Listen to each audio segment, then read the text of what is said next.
What happens when a successful female entrepreneur decides to investigate what goes on behind the scenes of her own business and uncovers a scheme that threatens not only the company's reputation, but also people's safety?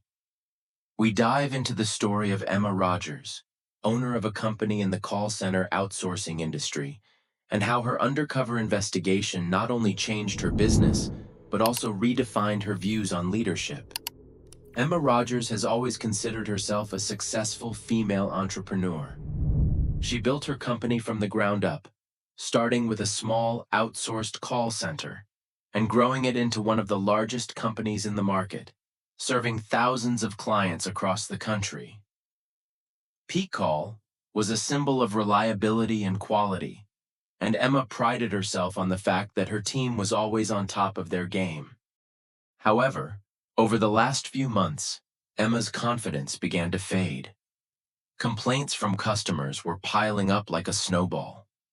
Why do I have to keep calling back to solve the same problem? Such questions began to come in with increasing frequency. Alarm bells began to ring more often. Disgruntled employees, decreased productivity, strange inconsistencies in work reports. Emma couldn't understand what was going on.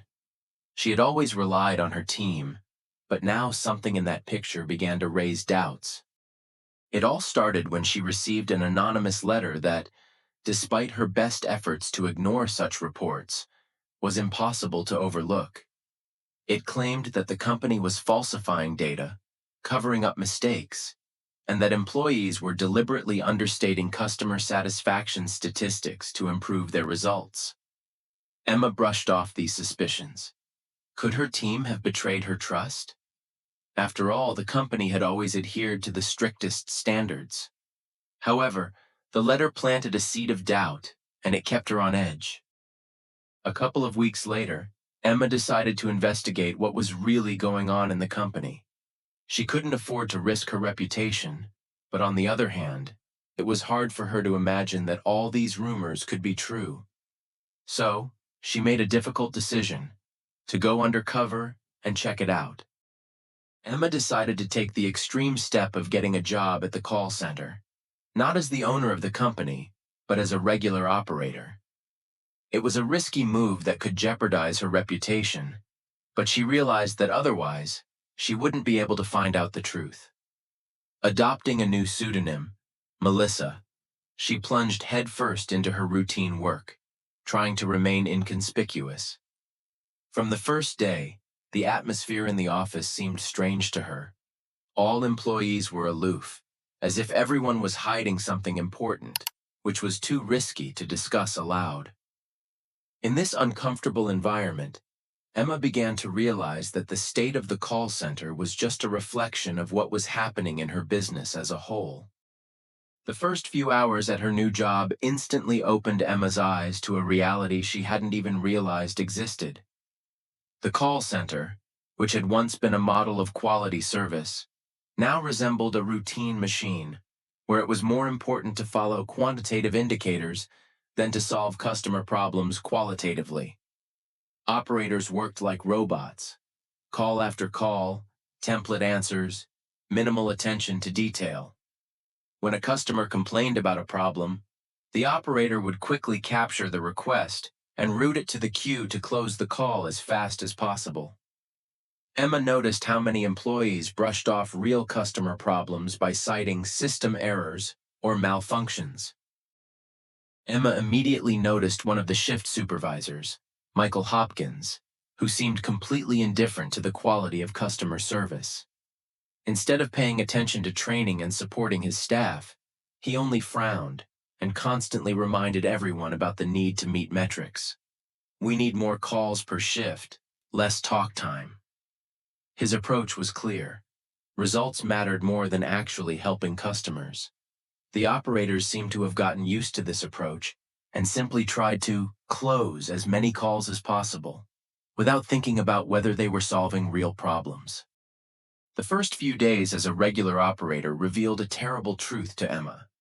The data on customer satisfaction was badly skewed.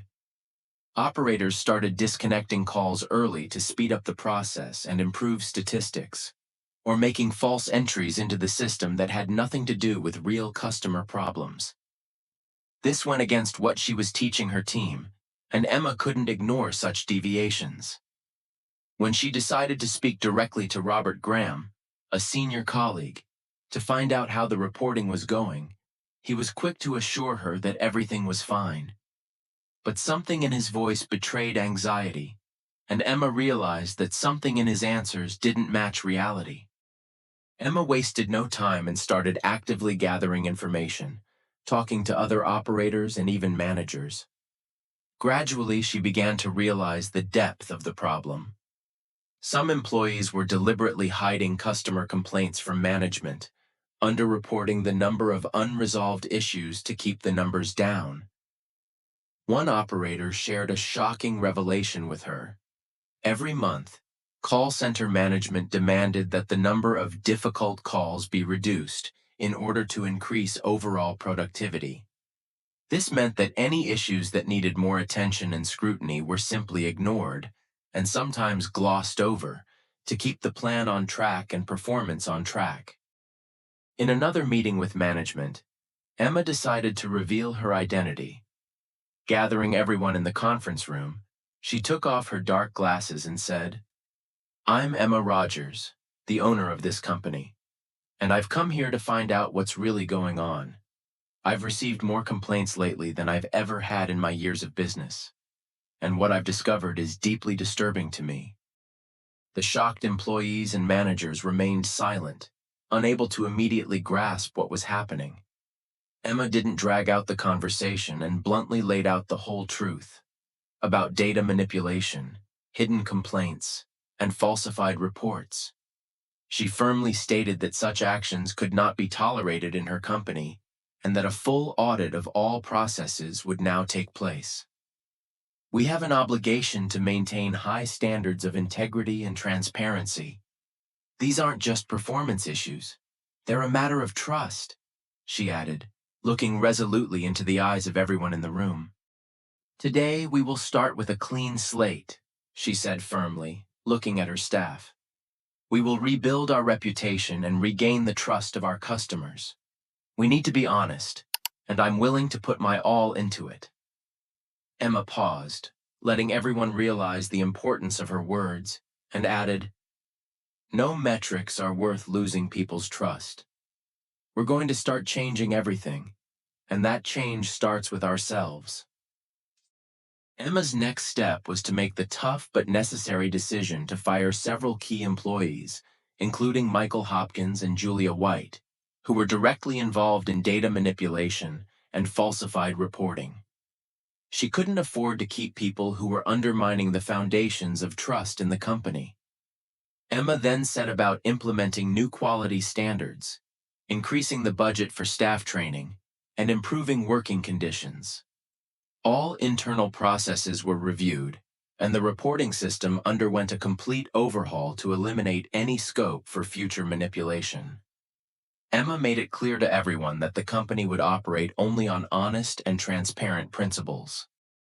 Emma also overhauled the bonus system, which had been one of the factors contributing to the manipulation of performance. Instead of rewarding employees solely for the number of calls handled or for meeting quantitative goals, she introduced an additional bonus for actual customer satisfaction. Employees could now be rewarded not just for the number of calls, but for the quality of service, problems solved, and positive feedback from customers. Emma wanted every employee to understand that it's more important not just to meet the plan, but to make the customer happy and keep them coming back. This innovation became an important part of the company's cultural shift, focusing on long-term customer relationships rather than short-term results. After a few months, results began to improve significantly. Customers were once again satisfied with the service, and employees, sensing the change, became more engaged in the process. The updated bonus system and new quality standards started working in the company's favor, and soon Peak Call regained its reputation as a reliable partner. With each passing day, customer satisfaction scores continued to rise, and stress levels among employees decreased as they no longer felt pressured to fulfill artificial goals. Today, Emma continues to do everything she can to ensure that her company remains a market leader. She visits the office regularly, making sure that staff continue to adhere to the high standards she has set. The business is thriving again, but Emma has firmly internalized one crucial truth. A successful business is built not only on profit, but also on responsibility, integrity, and principles that can stand up to any challenge.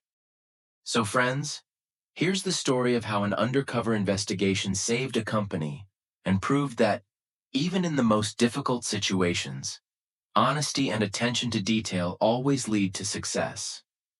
If you enjoyed this story and want to learn more about how ordinary people overcome challenges and create something extraordinary, subscribe to our channel. Your journey is just beginning.